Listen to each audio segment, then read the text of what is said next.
Buenas noches, bienvenidos a todos. Mi nombre es Adriana Lucía Álvarez. Estoy aquí para compartirles esta serie de 4 miércoles que la hemos titulado Haz la diferencia amando. El tema de hoy lo denominé Cambia de imagen. Vamos a hablar algo relacionado con lo que los que estuvieron hace 8 días que vinieron al tema de Yenid, que nos dio Yenid acerca de ¿para qué naciste? Una de las razones por las cuales para la que nacimos era para ir y hacer discípulos, o sea, la gran comisión. Este tema tiene un poco de relación con el de ir a ser discípulos. Y yo le agregaría a eso, ¿para qué naciste? Otra cosita que se las diré al final, y yo creo que ustedes estarían de acuerdo conmigo luego de que terminemos este tema y se den cuenta que parte de lo que vamos a hablar hoy también tiene una razón para qué nacimos. La gran comisión es ir y hacer discípulos de Jesucristo por todas las naciones. Y Yenid nos decía que nosotros no necesitábamos más que nuestro testimonio y nuestra forma de vivir para ser unos mensajeros de Dios y poder llevarlo a todas las naciones como Él nos lo pide y como nos decía la canción de la cosecha.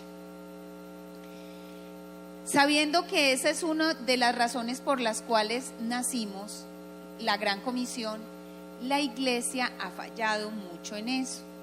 Sobre todo, últimamente, si nosotros vemos, la gente se ha vuelto un poco reacia a ir a las iglesias, a asistir a las eucaristías.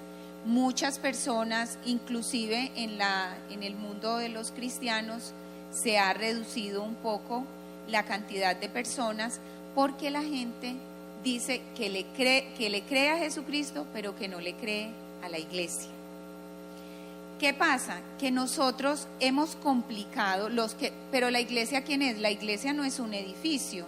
Entonces le echamos la culpa al edificio que es el que tiene el problema por el cual la gente no se acerca. La iglesia somos nosotros, porque Jesús nos llama a nosotros su iglesia, que somos su esposa, la iglesia.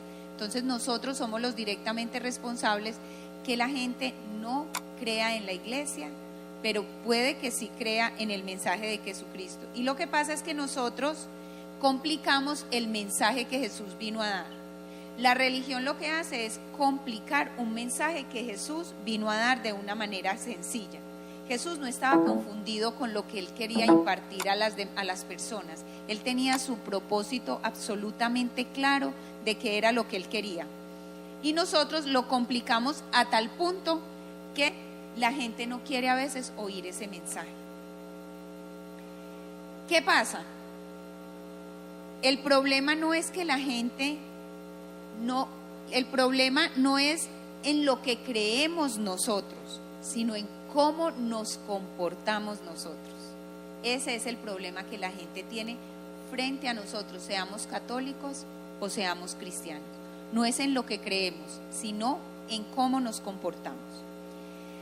Vamos a ver qué nos decía Jesús acerca de su mensaje. Entonces le preguntaron a Él: Maestro, ¿cuál es el mandamiento más importante? Y Él les dijo: el mandamiento más importante de la ley es: ama al Señor tu Dios con todo tu corazón, con todo tu ser y con toda tu mente. ¿Con eso qué quería decir? O sea, todo. No es que usted lo ame solamente de mente o que usted lo ame una parte de ustedes, todo su ser, o sea, todo usted. Este es el primero y el más importante de los mandamientos. El segundo se parece a este: ama a tu prójimo como a ti mismo. De estos 2 mandamientos depende toda la ley y los profetas. Podríamos decir que esta es la columna vertebral del mensaje que Jesucristo vino a dar, que eran esos 2 mandamientos. ¿Qué nos mandan? Uno, que amemos a Jesús, que amemos a Dios, y el otro, que amemos al prójimo. O sea que toda la Biblia, todos los conocimientos se pueden resumir en estos 2. Estos 2 mandamientos es el filtro de nuestro actuar. Si en nuestro actuar mostramos amar a Dios, estamos haciéndolo bien. Si en nuestro actuar mostramos que amamos al prójimo, también lo estamos haciendo bien. La vida no se trata de adquirir La vida no se trata de éxito, la vida no se trata de logros, no es lo que yo tengo, lo que yo puedo, lo que yo quiero. No, la vida se trata simplemente, según nos dice este mensaje de Jesús, en dos cosas: amar a Dios y amar al prójimo. Si logramos esto, tenemos vida. Si no lo logramos, perdemos la vida. ¿Por qué para Jesús era tan importante el amor? ¿Por qué era tan importante? Hizo tanto énfasis en esto. Cuando Jesús vino, estaban los judíos. Ellos tenían 10 mandamientos, pero fuera de los 10 mandamientos, como para ser un poquitico más específicos, tenían 613 preceptos. Si nosotros escasamente cumplimos los 10 mandamientos, ustedes se alcanzan a imaginar 613 preceptos más. ¿En qué estaba basada la vida de esos judíos como en su relación con Dios? Estaba basado en el hacer. Era el hacer, era cómo hacíamos las cosas, cómo hacían las cosas en ese momento. Su relación con Él se trataba era de la modificación del comportamiento, no más. Ellos simplemente estaba basada su vida en cómo hacían las cosas, si lo hacían bien o si lo hacían mal. Por eso ellos, los que tenían disciplina y hacían bien las cosas, eran tan severos en juzgar a aquellos que no lo hacían. Entonces eran personas que tenían mucho conocimiento, pero eran juzgadores, eran personas arrogantes y absolutamente nada amorosas. Eso eran los judíos de esa época. ¿Qué es lo que pasa? Que si nosotros nos enfocamos en pecar menos, no vamos a amar más. Pero si nosotros nos enfocamos en amar más, con toda seguridad que vamos a pecar menos. Y eso era lo que Jesús quería. No que la gente se enfocara en la regla, sino que se enfocara en la relación con el otro y en la relación con Él, que es lo que quiere decir amar. Porque cuando tú tienes una relación en la cual simplemente por ejemplo, una relación con un jefe, si tu relación con el jefe es simplemente entregarle informes y que él te diga está bien o está mal, ahí no hay ninguna relación. Tú simplemente estás haciendo un trabajo. Pero si tú con ese jefe vas más allá y ese jefe te pregunta cómo amaneciste, cómo estás, cómo te sientes, tienes problemas, ¿qué es lo que se está tratando ahora en las empresas? De pronto el jefe no lo haga directamente, pero lo hace un departamento que se llama Recursos Humanos y que se preocupa por el bienestar de las personas. Igual Jesús, Él no quería que la gente viniera y le dijera, vea, acá cumplí todo lo que usted me dijo, ya me puedo retirar. Sino que Él quería que las personas tuvieran una relación con Él, porque Él se dio cuenta que a base de que con base en cumplir una norma nunca se desarrollaba ni una relación ni había amor entre las personas.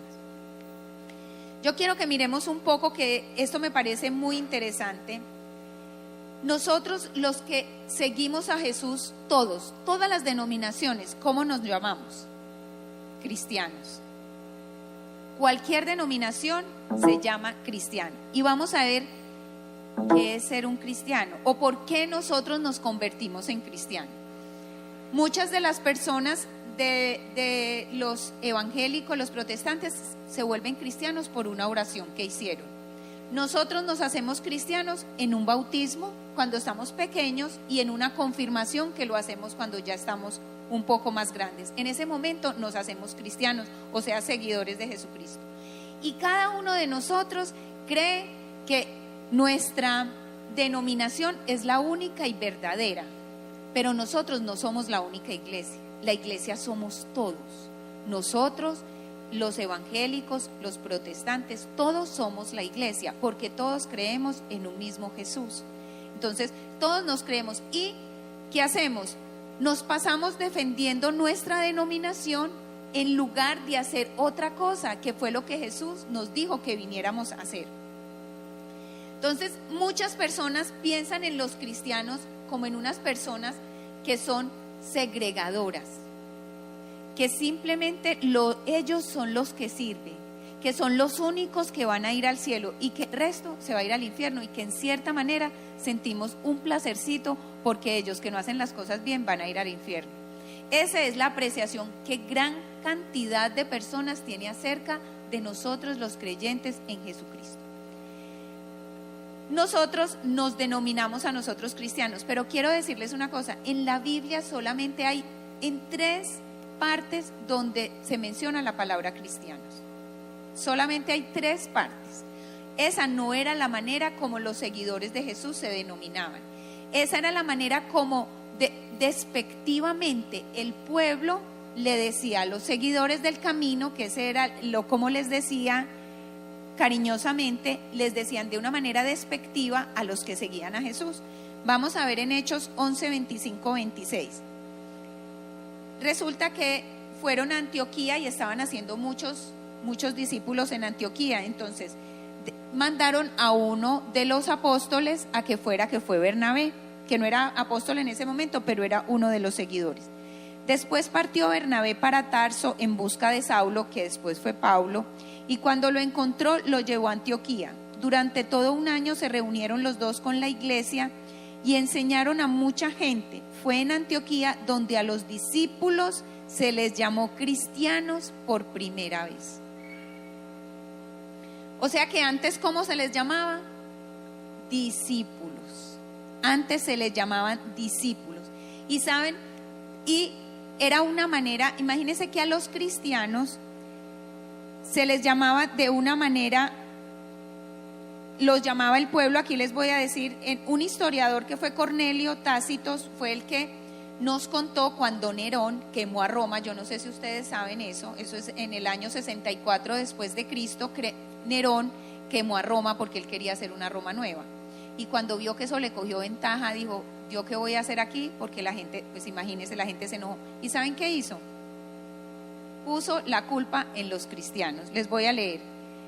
Cornelio Tácito, un historiador, dijo: en consecuencia, para deshacerse del informe, Nerón le echó la culpa e infligió las torturas más exquisitas en una clase odiada por sus abominaciones, llamada cristianos por el pueblo. O sea que ellos mismos no se llamaban cristianos. Eso fue un título que le acuñaron de una manera despectiva los demás. ¿Cómo se llamaban ellos? Discípulos. ¿Y qué es un discípulo? Un discípulo es un pupilo, un discípulo es un seguidor, un discípulo es un aprendiz, un discípulo es un principiante, un discípulo es un adepto.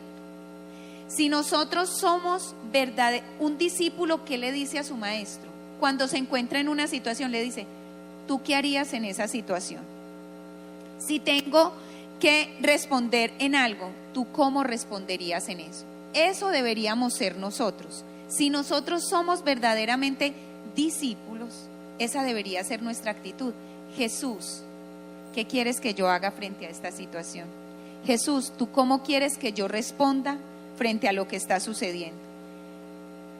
Y no dejarnos denominar como nos denominaron cristianos. Claro que eso está ya popularmente hecho, que somos cristianos, pero a nosotros nos acuñan con ese término, es para tratarnos como personas segregarias, que es algo que Jesús no vino a enseñarnos.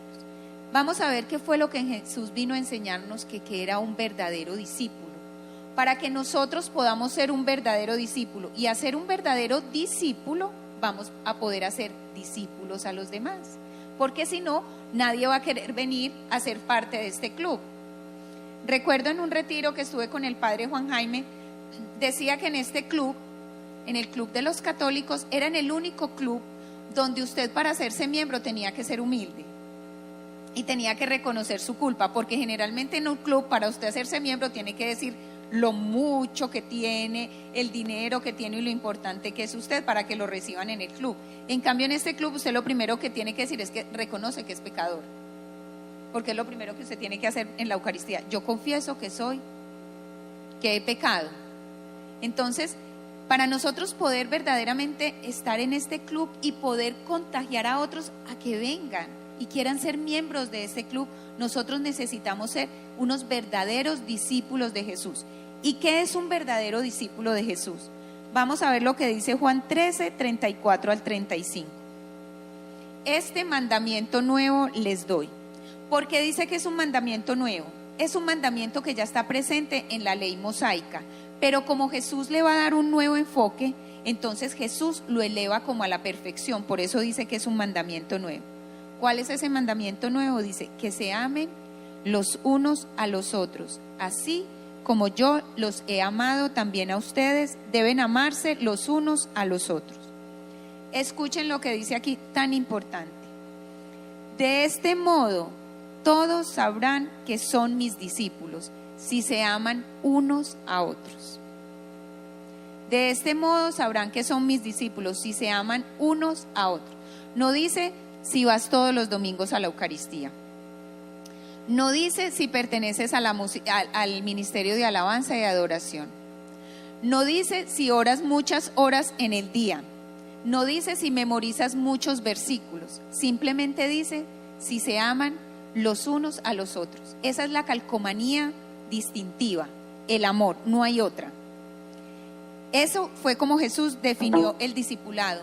En estos tiempos hay mucha confusión con respecto al discipulado, porque estamos creyendo que ser discípulo de Jesús es tener mucho conocimiento, es conocer mucho de la Biblia, es memorizarse muchos versículos.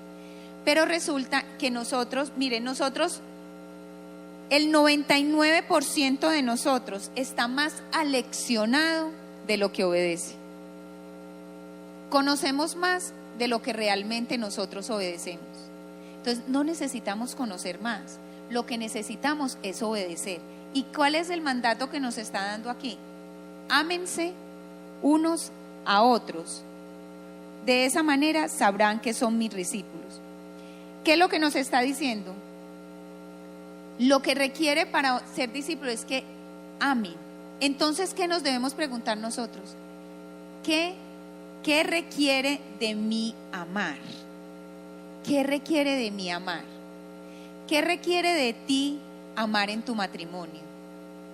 ¿Qué requiere de ti amar en tu trabajo? ¿Qué requiere de ti amar en tu relación de amistad? ¿Qué requiere de ti amar en tu relación con tu socio? ¿Qué requiere de ti amar como padre? Esa es la pregunta que Jesús nos está invitando hoy a hacernos si nosotros nos denominamos o queremos ser sus discípulos. ¿Qué requiere de mí amar? No nos podemos definir cómo actuemos, cómo conozcamos, sino cómo amemos. A nosotros nos encanta creer que ser discípulos de Jesús es lo que conozcamos y que eso nos aventaja mucho. ¿Saben por qué? Porque amar es muy difícil, porque amar cuesta mucho. En cambio, aprenderse unos versículos no cuesta tanto. Leerse la Biblia en un año no cuesta tanto como amar a aquel al que no es amable, no amable en el sentido de amable, sino que no nos provoca amar. Jesús fue ejemplo de ese amor sin límites. En Lucas 15 del 1 al 2 vemos que nos dice: muchos recaudadores de impuestos y pecadores se acercaban a Jesús para oírlo, de modo que los fariseos y los maestros de la ley se pusieron a murmurar: este hombre recibe a los pecadores y come con ellos. Este era el comportamiento que escandalizaba a Jesús, porque ellos no consentían contaminarse con nadie. Pero nosotros estamos llamados a ser discípulos. Entonces nosotros no tenemos por qué ir a criticar el comportamiento de aquellos que no están unidos o alineados como nosotros en el mismo lugar o en el grupo de oración o en la misma iglesia o donde estemos nosotros congregándonos. Por el contrario, necesitamos tener un comportamiento tan amante con esas personas que esas personas quieran venir. Es tener un comportamiento tal que digan: uy, aquel como trata a sus empleados, yo quiero ser como él. O esa mamá como trata a sus hijos, yo quisiera ser como ella. O ese esposo como trata a su esposa, a mí me encantaría aprender de esa persona. Que la gente le gustara, se agradara de nuestro comportamiento, como nos ven relacionándonos con todos y quisieran estar donde nosotros estamos. No que dijeran: ¿qué tal ir yo allá? Si a mí me van a volver como está esa, ni peligro. Mire, a nosotros nos pasa algo muy particular cuando empezamos a caminar con Dios.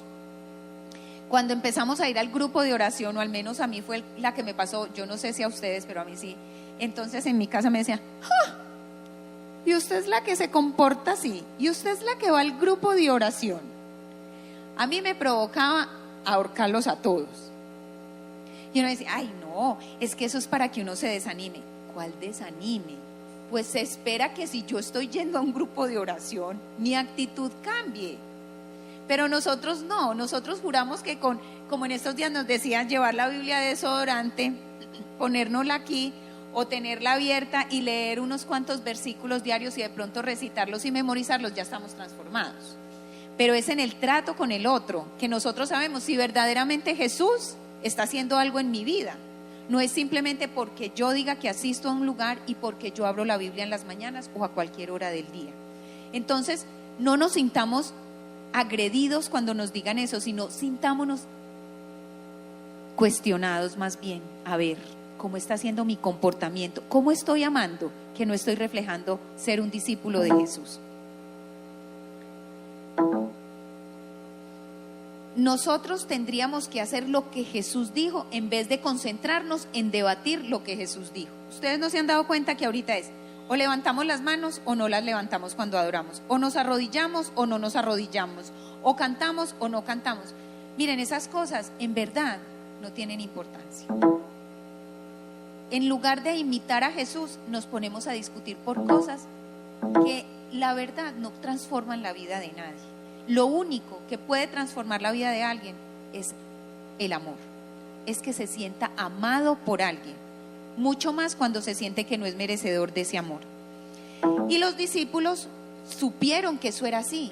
Ellos sabían que el amor era los cimientos de la construcción de esa nueva iglesia que se estaba formando. Si vemos en 1 de Pedro 4:8, nos dice, sobre todo, ámense los unos a los otros profundamente, porque el amor cubre multitud de pecados. Lo que les decía ahorita, si amamos más, estamos garantizando pecar menos. En cambio, si nos concentramos en pecar menos, con seguridad no vamos a llegar a amar más. Y eso es lo que nos está diciendo Pedro aquí. Amen profundamente, que en el amor se cubre multitud de pecados. Si tú quieres dejar de pecar, ama. Es que miren, ustedes escuchan los mandamientos. Si usted dice, honre a padre y madre, ¿usted qué tiene que hacer? Amarlos aunque no se merezca. No codicies la mujer de tu prójimo, pues lo amas tanto que lo respetas, no vas a codiciar la mujer de tu prójimo. No robes, lo amo tanto que no me voy a quedar con lo que es de él. No levantes falsos testimonios, lo quiero tanto que cómo le voy a decir yo algo que no es cierto. Si ven, amar garantiza no pecar, pero nosotros lo tomamos en el sentido contrario, nos concentramos en no pecar y allí no vamos a llegar a obtener el nivel que Jesús quiere para nosotros.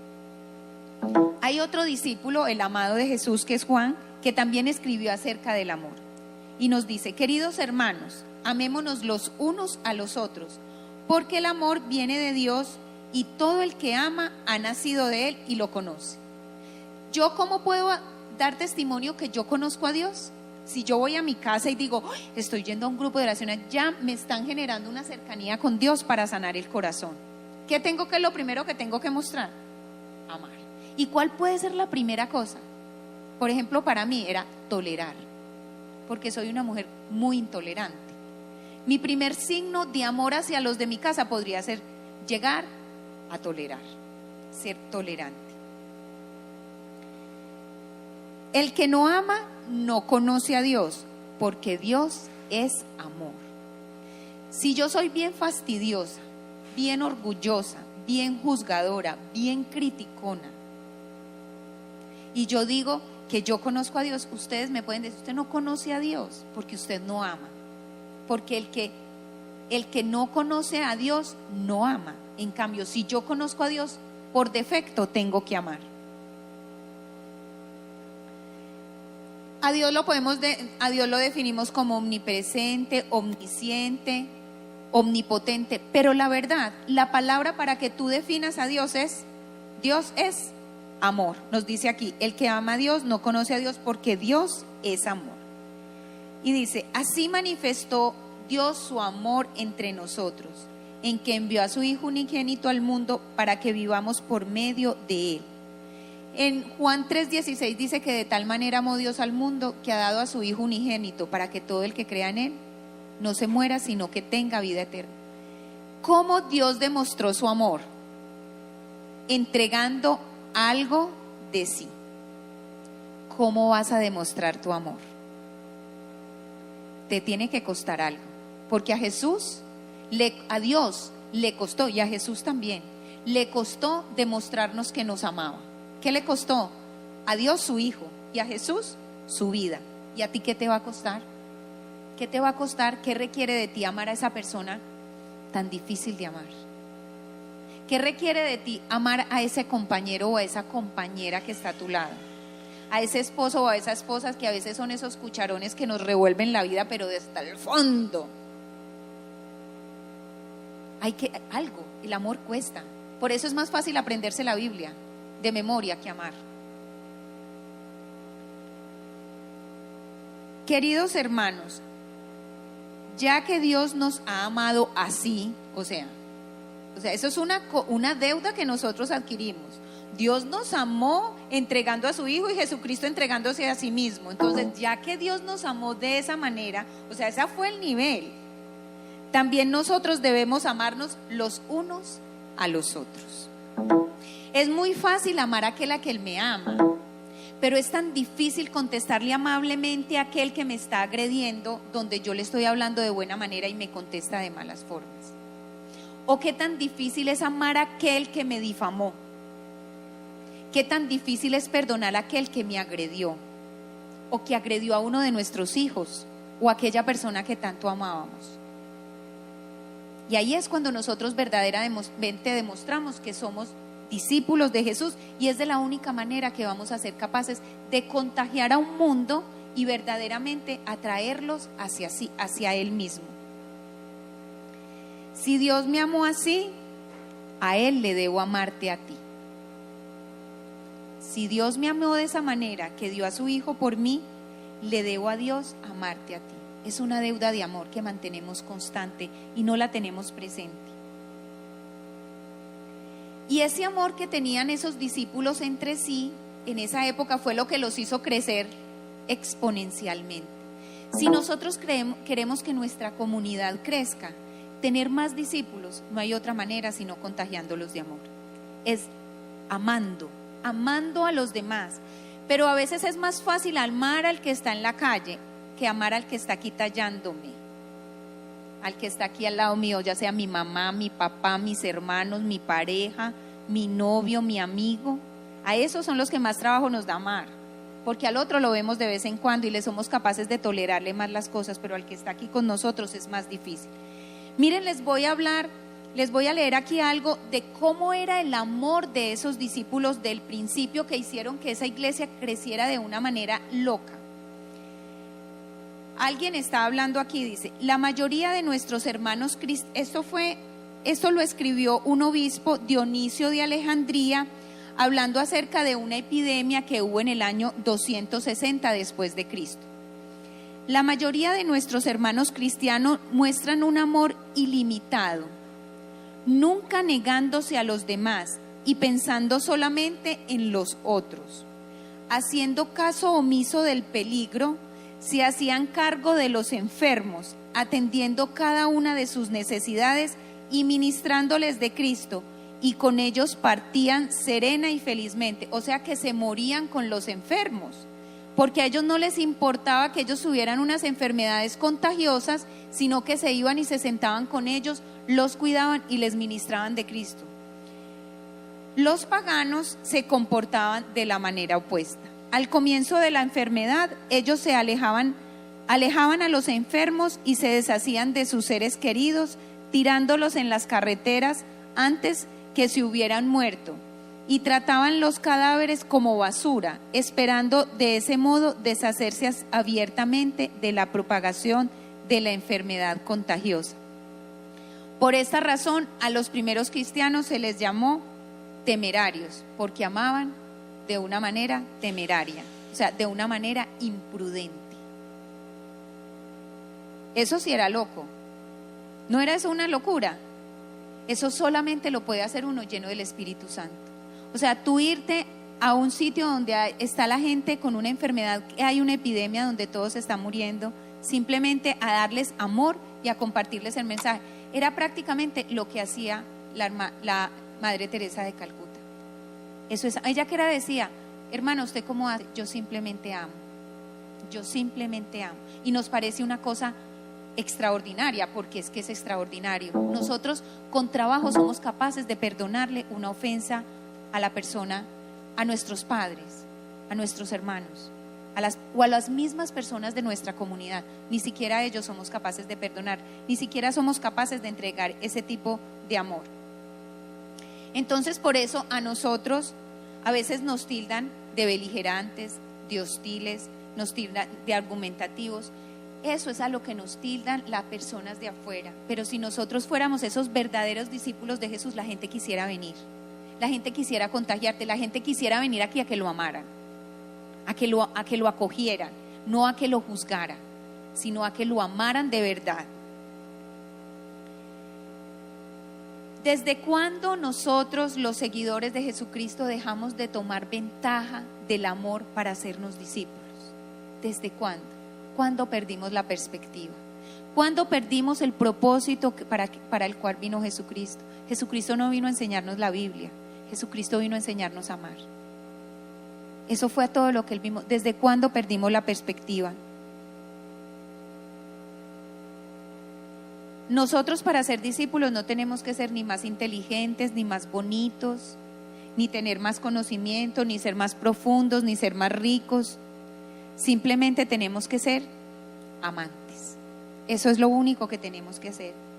De esta manera nos pondrán la calcomanía que diga acá: discípulos de Jesús. Nadie tendría que preguntar ¿qué pasó con este? Dirían, este es un discípulo de Jesús. Yo quiero preguntarte esta noche, ¿cómo sería amar temerariamente? Ya sabemos qué es amar temerariamente. A las personas que están a tu lado. ¿Qué demandaría de ti? Paciencia, tolerancia, respeto, amor, soltar, confiar. Porque a veces hasta controlando no amamos, porque no creemos que el otro tenga la suficiente capacidad para hacer las cosas de la buena manera. Yo quiero que te preguntes, ¿cómo sería amar temerariamente a tu esposo, a tu esposa? ¿Cómo sería amar temerariamente a tus hijos? ¿Cómo sería amar temerariamente a tu jefe, a tus compañeros de trabajo? ¿Cómo sería amar temerariamente a tu amigo, a tu amiga? ¿Cómo sería? ¿Cómo sería? ¿Ustedes se imaginan cómo sería este mundo donde todos amáramos de esa manera? No había guerra, no habría guerras, no habría hambre. Porque el otro es más importante. Mire lo que decías aquí, lo que decían aquí. Nunca negándose a los demás y pensando solamente en los otros. Pero nosotros, la primera persona en la que pensamos es en nosotros. Y después los demás. Y ellos, para amar de esa manera, pensaban primero en ellos, en los demás. No va a ser fácil. Imagínense que a Jesús lo crucificaron por amar. O sea que no va a ser fácil. Vas a tener que crucificar tu yo. De pronto no nos van a crucificar en un madero como está Jesucristo, pero sí vamos a tener que sacrificar mucho de lo que nos gusta, mucho de lo que queremos y creemos que merecemos. Eso es lo que vamos a tener que sacrificar. Y no vas a recibir algo a cambio muchas veces, porque uno dice, no, yo me comporto bien con ella y seguro que ella cambia, después se vuelve querida conmigo. Pero puede que nunca se vuelva querida contigo. Y que siempre tú la tengas que amar a esa persona siendo como es. No va a ser fácil, pero sí va a ser muy satisfactorio. Va a traerte mucha paz y mucha tranquilidad a tu corazón. No dejes que lo que Jesús hizo por cada uno de nosotros sea opacado por el concepto que la gente tiene de lo que es la iglesia ahora. Vamos a amar temerariamente a las personas. ¿Y cómo podemos amar temerariamente? ¿Cómo podemos encender esa luz? Amando. Como seguidores de Jesús, dijimos que como discípulo, ¿qué teníamos que hacer? Preguntarle, Jesús, ¿qué quieres que yo haga? ¿Cierto? Porque un discípulo ese es lo que hace. Y entonces si tú ahorita le preguntas a Jesús, Jesús, ¿cómo quieres que yo haga mi gran comisión? ¿Cómo quiere que yo lleve a más discípulos? Y Jesús te va a contestar, amando temerariamente a los que están primeramente a tu alrededor. No suena fácil, pero tenemos una ayuda extra. Se llama Espíritu Santo. En nosotros no está la capacidad de amar, porque somos muy imperfectos y somos demasiado egoístas. Pero sí necesita el Espíritu Santo algo de nosotros, y es que le digamos, yo quiero amar temerariamente, yo quiero hacer la diferencia, así sea simplemente en mi casa, o yo quiero hacer la diferencia en mi trabajo, o yo quiero hacer la diferencia en mi ciudad. No importa el círculo en el cual tú quieras hacer la diferencia, lo importante es que tú quieras amar temerariamente. Lo importante es que tú quieras verdaderamente ser ese discípulo de Jesús para cumplir con esa comisión que Él nos mandó a todos. Vayan y hagan discípulos a las naciones. Tu nación puede ser tu casa, tu nación puede ser tu vecino, tu nación puede ser tus compañeros de trabajo. Así que permitámosle a ese amor de Jesús que entre en nuestro corazón. Acuérdate que Él murió por ti y esa fue la manera de amarte, para que nosotros pudiéramos con su ejemplo saber cómo debemos amar. Y amar es morir a uno mismo.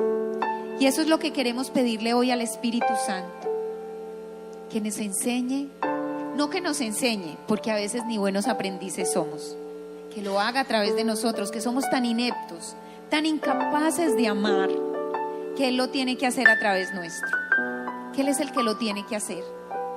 Que si Él nos ha llamado esta noche aquí, si hoy estamos aquí tú y yo y hemos escuchado ese mensaje, es porque tú y yo necesitamos amar de una mejor manera, o verdaderamente amar. ¿A quién no estás amando? ¿A quién has segregado de tu mundo? ¿A quién lo has descalificado porque ha hecho algo que a ti no te gusta? ¿A quién has sacado de tu mundo? ¿A quién le has negado tu amor? Porque no ha hecho las cosas como tú piensas que deben de ser hechas, o porque te ha tratado mal, o porque te ha contestado de una manera desobligante. Vamos entonces a desear en esta noche que en nuestro corazón el Espíritu Santo encienda la luz del amor.